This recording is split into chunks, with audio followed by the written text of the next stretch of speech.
А што друго би помислиле кога секој ден слушаме афери, скандали, неправди и една сеопшта психоза каде актуелната власт се претвара во убиец на секоја надеж. Тие сакаат да убијат секоја надеж за да не гледате и расудувате јасно и да мислите дека буквално сите ние сме исти. Но не е така, не сме сите исти.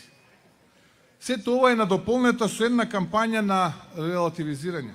Релативизирање кое го прават само за да замајат едно наше искрено чувство на поинаква перцепција. Ке излезе некој огромен скандал, а такви имаме буквално на дневна основа, било да се провизии за вакцини, лажни пасоши, директор фатен со туце пари или нешто слично. Тука се гласноговорниците на власта да подсетат и наведат дека тоа и не било толку лошо, затоа што се правело и порано.